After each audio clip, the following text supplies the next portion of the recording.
2, 1. Hey everyone, thanks for tuning in. I'm Franz from Form 5 Juniper. I'm Skylar from Form 5 Jacaranda. I'm Elia Chan from Form 5 Jacaranda. And I'm Emma from Form 5 Benya. Me and Franz are part of a group of students teamed up with KELY Support to raise awareness, thoughts, and experiences about alcohol in hopes of raising more awareness about alcohol addiction and how it's a stigma across young people. In today's podcast, we're going to be talking about each other's thoughts and experiences on alcohol with Elia and Emma in hopes of raising awareness on alcohol misuse. We'll go through exactly what alcohol misusage is, its dangers, and how we can prevent it. And our guests, Elia and Emma, thank you for coming. So let's start with the first bit. This part is called, what do you know about alcohol in general? So let's ask you one question. When we say alcohol, what comes to mind? Hand sanitizer. Hand sanitizer. Sanitizer. Drinking alcohol is a way to celebrate a special occasion. And then beer, the classic liquor, beer, wine, wine. France. Not the person, but the country. Wine. Yes. Watching sports, drinking beer. Yeah. So normally British associated with fun experiences and fun times, or a way to stress relief, or Yeah, As definitely mentioned, stress relief. right? Yes. or hand sanitizer. In light Hey, COVID times. In light of COVID. And following this, have you had any personal experiences with alcohol? You can be. Yeah, have you? You can. You don't have to say if you drank it, but have you seen it? Have you seen people drunk? Yeah, of course. Definitely. I think going to Rugby Sevens, for example, everyone definitely watches Sevens with a drink in their hands, whether it's beer, hard liquor. You always see drunk people on the beach or just on the streets. You just see drunk people, full stop. That's There's true. a lot of Even in drunk Central people. especially. So we see them all around, but what do they behave like?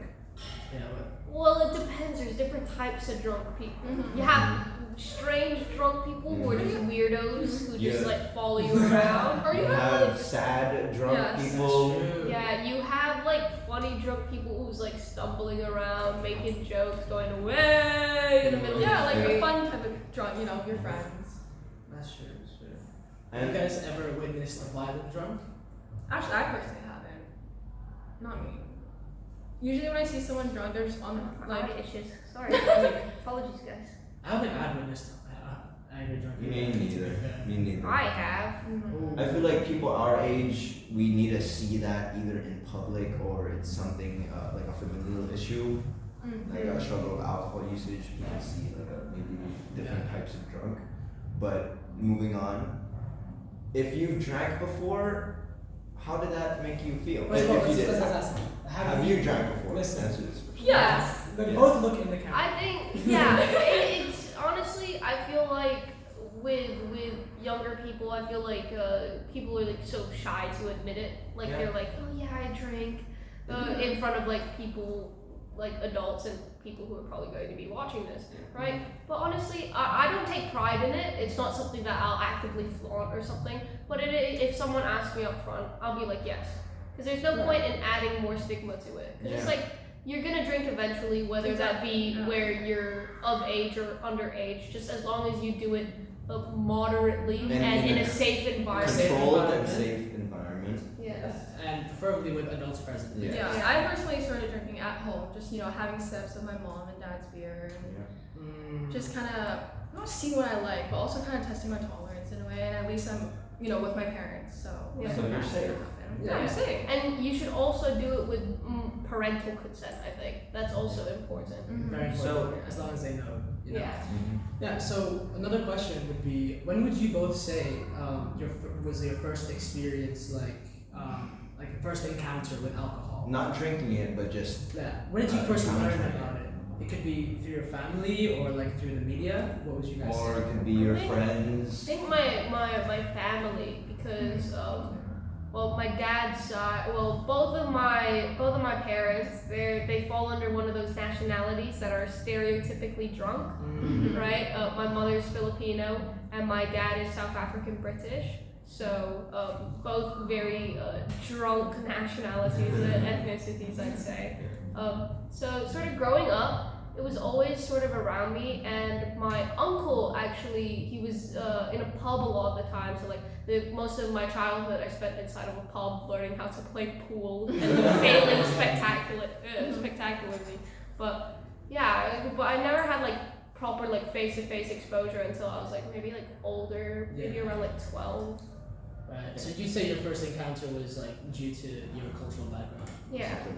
I'd say the same for myself. We share one nationality, Filipino, and there's enough drinking and there's enough, I guess, drunkenness going on in our. For me, it's just more at home because my dad's a wine collector. Like he just likes drinking wine, whether it's like during dinner or when we have people over. You know, they'll just pop bottle of champagne. Wine connoisseur. Yeah. And let's say you in your first encounter, were you ever curious about drinking alcohol? Or was Actually, it? not or was really. it- Honestly, to be honest, I'm pretty sure everyone's had this experience where their dad or their mom or one of their parents are like, hey, do you want a sip You of like to this? try some? And then you take a sip of beer and you go, ugh, Yeah. why do people even drink this? Yeah. I'll never At drink least for this in wine, future." yeah. Yeah. Like, Even just having like smelling wine. But in the case that somebody does like it, and it could lead to alcohol addiction, what do you guys all know about alcohol addiction? Is it something that's prevalent among us peers, or is it prevalent among adults, I etc.? think it's everyone problem. It's an everyone issue. You know what I mean? Because no matter how, like, whether or not, like, because some people have, like, a genetic predisposition against addiction and things like that, right? But I think no matter who you are as a person, if you do something enough times, you're bound to get addicted to it. Yeah. And we tend to like turn to alcohol, you know, getting drunk as a way of like forgetting all our issues, escaping reality in a way. And Like, once you know how it feels to get drunk and just, you know, have fun and forget about everything, you tend to go back to it, to go back to alcohol. It starts off as a method of celebration, and then once you get that feeling of euphoria after you've had a bad day, you want to return to that feeling of celebrating, even though you have nothing to celebrate for. So I think that's sort of like the way that it's like a cycle. There's a certain threshold, and once you cross that threshold, it becomes a problem, and it's very difficult to get back, I guess, on track with staying sober and sobriety. That's true. And that leads on to our second part, which is the actual alcohol misuse and why it's dangerous. So you guys talked about certain reasons why people drink. You mentioned, I guess, family. That's also one, but people are present. I mean, people are exposed to alcohol because of, I guess, family. Yeah. They use alcohol as ways to escape reality, to take their mind off things, obviously, or to just celebrate and have a good time. Yeah. But we first have to talk about certain causes of alcohol addiction. And one of the most prevalent would be, of course, peer pressure, especially amongst teenagers. So, Have you guys ever been pressured into? Have you ever been peer pressured? Yeah, Say, in general. not In peer general. pressure. For me, it's not like I've been like pressured into drinking. It's more of like, you know, I see all my friends doing it, and you just kind of want to be like part of it. That's Yeah, so unconscious. you That's want- unconscious peer Could pressure. be Yeah. something. Yeah. It's social inclusion. FOMO. Mhm. Yeah. Missing Fear of out. missing out. Oh yeah. See, and that's also one of the big causes of, I guess, young people getting into alcohol. They're scared that they're missing out on action and they're missing something, which we're here to bring awareness to that they're not. And moving on, also trauma and mental health issues. Trauma and mental health issues surround the stigma of they're not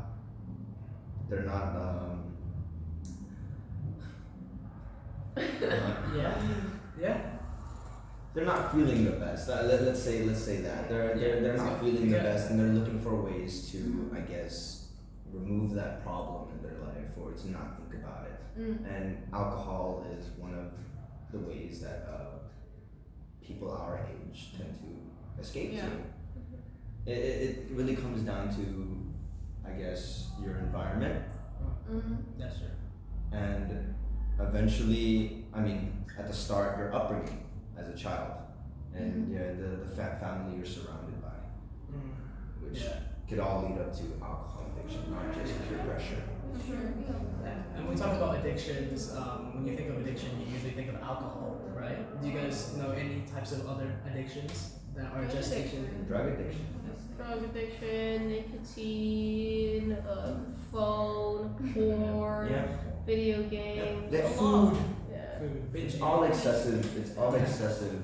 And lack of control. Yeah, lack of control, and with alcohol particularly, there's how can problems lead to a pathway of alcohol misuse and eventually it becoming a long-term struggle. Drinking alcohol and at a young age specifically, it could lead to dangerous outcomes as we grow up, as our minds are continuing to develop. That's true. Alcohol misuse and alcohol addiction particularly is something that we need to check up on and something we need to bring awareness to so people do not face the same issues if they were to drink. Next, do you guys know the proper procedure for drinking responsibly? Do you guys know how to drink responsibly? Are you guys educated on that? Yes, because I feel like if we're talking about like the controlled environment and everything like that, I think that's sort of a given. Yeah. But in terms of like drinking responsibly, for me, that's like how much alcohol intake you limit yourself to. Yeah. So everyone obviously will have different limits and things like that. And the thing that you need to remember is what's best for you isn't what's best for everyone. Or what's best for everyone isn't what's best for you. There is no universal rule. You know yourself best, and different types of alcohol affect different people. So if someone comes up and is just like, oh, just one more drink, but you know for a fact if you have one more drink, you're going to puke. Don't take that one more drink, you know.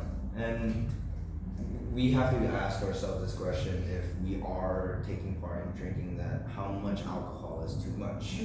First of all, drinking responsibly, you need to know your limits, and I guess second of all, the water rule, what we call it, the water rule. Yeah. You can explain the water rule? The water rule is drinking. Well, it was for every 1 part alcohol, you drink 2 parts water, and so on. So that or you eat as well.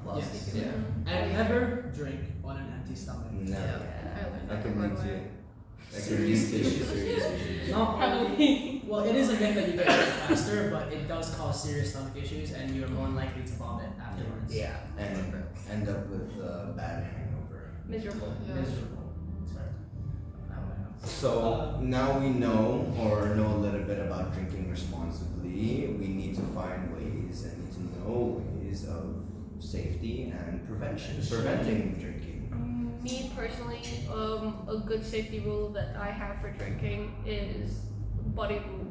If you're not drinking alone in like an environment where you can like lock yourself in a house or something, if you're drinking at a house, inside of a house, one of which you know you're going to stay at over the night, then that's fine, right? But if you know for certain that you need to get home, do not get drunk enough that you are incapacitated and cannot walk home by yourself. And you will have the need to rely on others to help you. Yeah, that's why the buddy system, regardless of whether you are going to the bathroom, walking home, going from place A to B, it is very important that if you are drunk or even slightly tipsy or inebriated, you have someone to walk with you. Yeah, so not only are you safe, but that person also keeps your limit and tells you when or when not to drink and when or when not to leave a certain area when you're supposed to. And that goes back to like when you drink is you should drink in a place where you feel safe, surrounded by people You you trust, or at least have someone you trust with you when you do these things. Yeah, and in a case where we don't have a buddy, we need to find ways to prevent it. And I guess there's this stigma across our peers that we need to say yes and we need to be included into everything, but just the opposite is just as correct. Saying no is always a possibility. A way, if you are afraid of missing out when it comes to drinking, instead of drinking alcohol like all your friends, just get like a bottle of like soda or something, or like a bottle of water. And I know it might seem like boring to play like, I don't know, sober mother for like the night or something, but trust me, it is very, very entertaining. It is. You get your own form of entertainment from your friends, and it brings you like a different level of satisfaction knowing that there's someone to take care of both yourself and everyone else there. You get to act like a caretaker, and at least you get to know that your friends are safe. Yeah. And you have the ability to take care And of you're not missing out on anything because you're hanging out with them. And I don't know, maybe some crazy placebo effect will make you a little bit hyper. But The like, energy spreads. yeah. So when it comes to peer pressure as well, some people have difficulty with just straight up saying no. Do you guys have any like strategies you could share or that you've used before to say no to certain things? I mean, It's alright if you have to. No. honestly, I just pull up and I just say no. No? I'm That's just the one of, best way to do I'm it. just one Another of those way people. you could do it is just the classic, oh, I can't, I'm busy, that kind of Yeah. thing. Yeah, Make that up will some work. You know, excuse. like the I have to wake up early tomorrow Yeah. because I have to go walk my pet chinchilla or something. Like, it works Exactly. especially if you're a people pleaser. So you can just Yeah. And then people will be like, oh, okay. And if they go like, oh, but it's fine, you don't have to do that, then stop being friends with them. Because those are not people who you should surround yourself with. And people who continue and are persistent on trying to make you do something you don't want to do. or you're not comfortable with. It's simple. You shouldn't, and you shouldn't be around them Yeah. at all. They are not your friends. Yeah, they are just using you Yeah. for entertainment. And that's not just to do with alcohol, it's just for life In general, yeah. And with preventing it, or one way of preventing it out of the way, do you guys know anything about safety and specifically Have safety? you guys ever comforted anyone who has been very far gone in the drunk department? Yes. I've had experiences in my own family and my parents being drunk, and although I don't speak to them much when they're drunk, they mostly do all the talking. Yes. Yeah. I always want to make sure that at least they have some water, or Yes, they have the drinking water. enough water. It's important. Yeah. Yeah, just if you're uncomfortable being around heavily drunk people, don't force yourself to be the comforter or the caretaker because in all honesty, your comfort comes first. So get someone, don't leave them alone by any means. First, Yeah, just make sure they have someone else who's there to take care of them. first make sure you're okay first before you start helping them. Exactly. Yeah. Do you guys know the safety position? We learned this in KELY We- last year. No. You have the safety position where one hand over the ear, Yeah. and then on the you side. Yeah, so then they it don't prevents choke them on your from own choking. fault. So- Which is a pretty common with alcohol misuse and alcohol addiction. Yeah. Vomiting is. So it's important to know the safety The position. amount of times I've gone to bed with like a plastic bag or I've slept in like the shower. I think it's really Not like in the running shower, like just in like the area where the shower is because I was too afraid to like kind of my bed. Oh no. For me, I think it's definitely really important to sober up before you fall asleep. At least for me, I always make sure I have like something to eat after I shower, just kind of like. Just make sure you drink water before you go to Stay bed. hydrated. Like, guys. If you haven't done like the water rule like and drank like every so often throughout the night, at least before you go to bed, you drink. You have At least drink enough water that you use the loo. Like drink enough water that you need to pee because that'll help you like flush out the alcohol out of your system, and then you feel a little bit better in the morning. Yeah, that's Like if I have to compare the amount of times that I've gone to bed without doing that, and like the effects, I'm just saying so much nicer, so much better when when you pee. you wake up having no regrets. Yeah, exactly. Yeah. So yes, thank you for your input, you two, Elia and Emma. Thank you for And having us. to wrap everything up, any final thoughts, feelings? Or messages you have to our viewers. Water is your best friend. What You're is gonna your drink best sooner friend? or later. Just make sure you do it safely with people you trust. And do it safely with people you trust. And And Don't drink excessively and do not drink when you are sad. If you know that you are sad, find a healthy outlet for it. Exactly. And because from this discussion, do you guys think that you've learned a thing or two about Yeah. I am very well educated about alcohol now. And This is, of course, done in collaboration with KELY Support Group and their alcohol prevention and awareness program amongst the youth. And just remember, everybody, drink responsibly and ultimately stay safe. Remember, it's okay to not drink. it's okay to say no. What? Oh, what? That's it. Get out of here. oh, 20 minutes.